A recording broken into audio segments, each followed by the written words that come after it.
Copywriting. Copywriting. Why isn't anyone buying my product? Why is my conversion rate so low? Well, this is the story of every e-commerce newbie. We tend to focus so much on the product and forget about the important details required to sell the product. Think about it. Did you buy the new iPhone because you didn't have a phone before? Of course not. You bought it because of the way they sold it to you. They made you feel like you needed an upgrade even though, to be honest, you didn't. Ever wonder what this pocket's for? I've always wondered that. Well, now we know, because this is the new iPod Mac. Now you get it. Companies don't sell the steak, they sell the sizzle. Customers love drama. They love things that make them feel good. So you've got to evoke that dopamine rush in the consumer and make them want it. Sounds evil?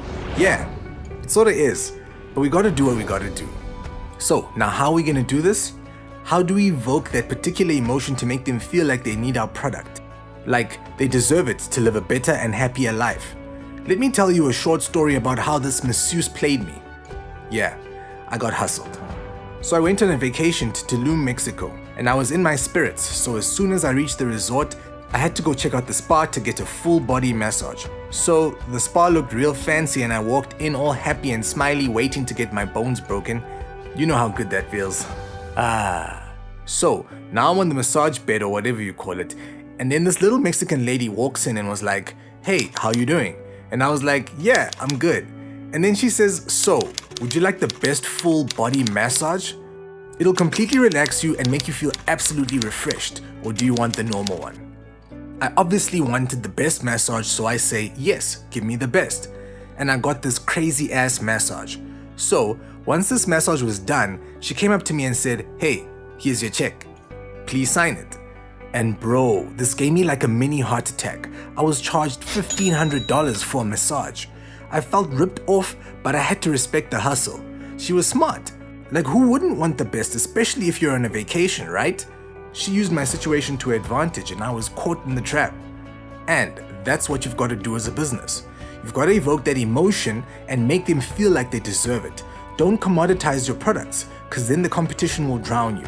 Don't always try to undercut your competitors, because that's unsustainable, but instead bring out an emotion that can never be replaced. For instance, think about the feeling you get from the Yeezys and about the emotion you get from the Nike Jordans. It's completely different. Even the outfits you choose for the Yeezys would be different from what you choose for your Jordans. Copywriting is all about telling your story and making customers buy into it. Let's go through a few brands and how they use copywriting to evoke emotions and make their customer believe in them. So let's start with KFC. Who doesn't love chicken? Did you know in 2018 there was actually a chicken shortage in the UK? Yes, crazy, right? Well, across Britain, a lot of people are asking, where's the chicken? Fast food giant KFC suddenly ran out. Now, how do you think KFC dealt with that? They can't just sell beef or lamb instead of chicken because it just doesn't sit well with their brand image. So how do they deal with the issue? They jumbled the letters of KFC to make FCK, which basically means fuck.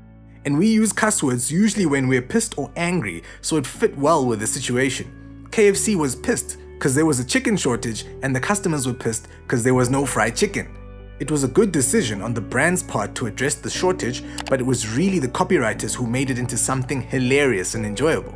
They combined edgy and witty to produce a response that earned them more publicity and goodwill.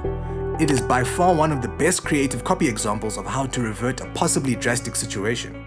They also wrote a short apology message saying, "A chicken restaurant without chicken is not ideal. Huge apologies to our customers, especially those who traveled out of their way to find we are closed. This was really sweet and helped customers laugh off their issues instead of getting mad and upset." Now let's look at a famous juice company called Innocent in the UK. Or maybe it's in the US too. Let me know in the comments, I'm not too sure. So here's what's happening with juice companies in the past few years.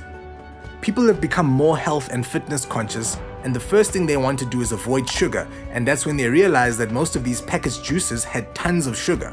People stopped trusting packaged juice companies and preferred to drink fresh juices. So how did Innocent Drinks combat this issue? They came out with a copy saying, "Innocent smoothies contain the finest fruit we can find.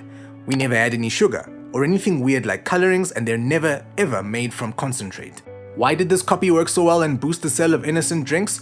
The first thing they did is completely erase the doubts the customer has while looking at the product. Think about it.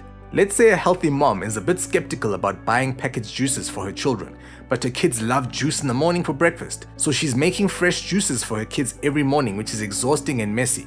So one day, while she's walking past the fridge section in the supermarket, she finds the fridge filled with packaged juices. She doesn't even acknowledge it at first, but then suddenly sees the slogan on the bottle which clearly says it has no sugar and no colorings. She feels relieved and picks the bottle and puts it in a basket. Innocent Drinks addresses the customer's concern in the slogan, which is a great way of converting a customer.